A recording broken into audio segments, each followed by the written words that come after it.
السلام علیکم ورحمۃ اللہ وبرکاتہ۔ آج ہم سورہ کہف کی آیت نمبر 9 دیکھیں گے۔ آیت نمبر 9 کے ترجمے کی طرف چلتے ہیں۔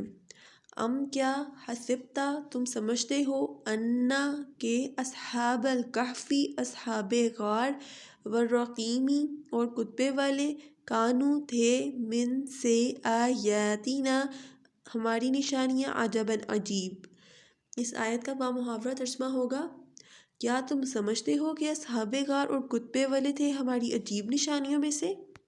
اب ہم اس آیت کی تفسیر دیکھ لیتے ہیں۔ یہاں پہ اللہ تعالیٰ کہہ رہے ہیں کہ آپ کیا یہ سمجھ رہے ہو کہ جو اصحاب کہف تھے یہ اللہ تعالیٰ کی عجیب نشانیوں میں سے تھے، بلکہ یہ اللہ تعالیٰ کی عجیب نشانی نہیں ہے۔ یہاں پہ اللہ تعالیٰ کہہ رہے ہیں کہ اللہ تعالیٰ کی اور بھی بہت ساری نشانیاں ہیں جو کہ اس سے بھی بڑھ کر عجیب ہیں۔ اصحاب کہف وہی واقعہ یہاں پہ اللہ تعالیٰ اس واقعے کی طرف اشارہ کر رہے ہیں جس کو میں نے آپ کو فرسٹ لیسن میں فرسٹ آڈیو میں سنایا تھا، اصحاب کہف کا قصہ، اسی واقعے کی طرف یہاں پہ اشارہ ہے۔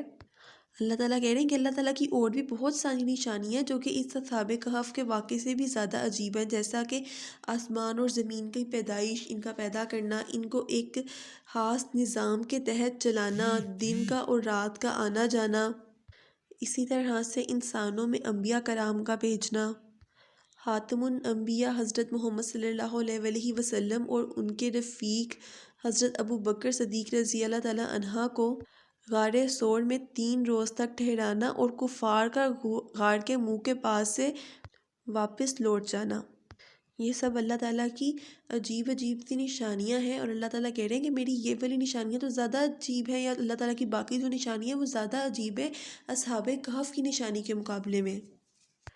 اصل میں ایک بار یہودیوں نے قریش کو مشورہ دیا کہ محمد صلی اللہ علیہ وآلہ وسلم سے آزمائش کے لیے 3 سوال کریں۔ پہلا سوال کیا کریں؟ روح کیا ہے؟ دوسرا سوال اصحاب کہف کا قصہ کیا تھا؟ تیسرا سوال ذوالقرنین کی سرگزشت کیا تھی؟ اب اصحاب کہف کے قصے کو عجیب ہونے کی حیثیت سے انہوں نے اس کو بہت زیادہ یہودیوں نے بہت امپورٹنس اور بہت خاص سمجھا تھا، اس لیے اس آیت میں اللہ تعالیٰ یہ کہہ رہے ہیں کہ وہ اتنا عجیب قصہ نہیں ہے جیسا کہ تم سمجھ رہے ہو، بلکہ اللہ تعالیٰ کی اور بھی بہت ساری نشانیاں ہیں جو کہ اس سے بھی زیادہ عجیب ہیں۔ اس آیت کی تفسیر اور ترجمہ یہاں اختتام پذیر ہوا۔ جزاک اللہ۔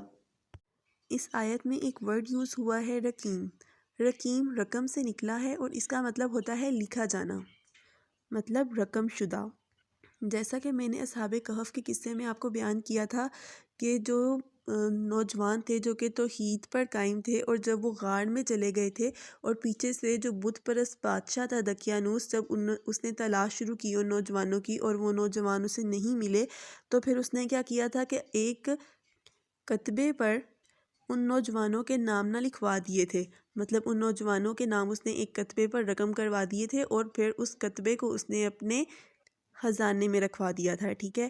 اب جب 309 سال گزرنے کے بعد وہ نوجوانوں کو اللہ تعالیٰ نے جب اٹھایا، بیدار ہوئے وہ نیند سے 309 سال بعد، تو پھر جب وہ ان میں سے ایک شخص روٹی لینے کے لیے گیا اور پھر جب پوری تفتیش وغیرہ کے بعد پتہ چلا، جو وہاں کا نیا بادشاہ تب تھا اس زمانے میں، تب جب اس تک یہ ساری خبر پہنچی تو پھر اس نے اس خزانے میں سے اس کتبے کو نکلوایا جس پر ان تمام افراد کے نام، ان نوجوانوں کے نام رقم کیے گئے تھے، ان نوجوانوں کے نام اس کتبے پر لکھ کے جو خزانے میں محفوظ کیے گئے تھے پھر اس نئے بادشاہ کو پتہ چلا کہ یہ نوجوان واقعی صحیح کہہ رہا ہے، اور یہ دقیانوس کے زمانے میں یہ جو نوجوان تھے یہ گم ہو گئے تھے، مطلب وہ جا کے غار میں اللہ تعالیٰ نے ان کو 309 سال تک سلا دیا تھا۔